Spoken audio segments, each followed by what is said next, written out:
Good morning everyone. আর আমার টেডির তরফ থেকেও গুড মর্নিং। ভারী এটা নিয়ে ভিডিও করতে গেলে আমাকে আগে ট্যাক্স দিই।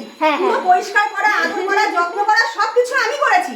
আর খেলিও রোজ আমি, আর ও ভিডিও করার সময় করছে আমাকে ট্যাক্স না দিয়ে। উইদাউট ট্যাক্স আমি কিছু করি না, আমাকে ট্যাক্স দিতে হবে সিরিয়াসলি। আচ্ছা কি ট্যাক্স লাগবে, কি ট্যাক্স লাগবে? ট্যাক্স কি নিয়ে বল? ঝাল খাবো, ফুচকা।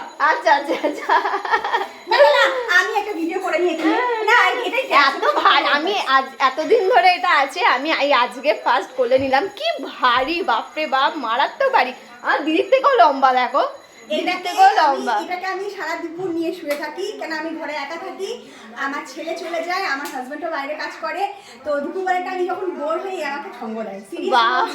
তো আমার সাইজ থেকে বড়, মানে আমার ঘরে পিকাচুটা আছে, তাও মোটামুটি ঠিকঠাক। এটা অনেকটা ভারী, আর পরিষ্কার করতে গেলে তো মাথা খারাপ হয়ে যায়। রেখে দিই, আমার সঙ্গে থাকে, এটা আবার চেয়ারে বসিয়ে দিই। আর সত্যি কথা বলতে এইসব জিনিসগুলো কিনতেও ভালো লাগে, দেখতেও ভালো লাগে, কিন্তু পরিষ্কার করতে হলে সত্যিই খুব মানে না, আমি এটাকে ড্রাই ওয়াশ করি। হ্যাঁ অবশ্যই, ড্রাই ওয়াশ না করলে তো হবেও না। আমি একা করি না, এই যে আমার হেল্পার, এই খুব সুন্দর করে সব শ্যাম্পু ট্যাম্পু দিয়ে ভালো করে ড্রাই ওয়াশ করি।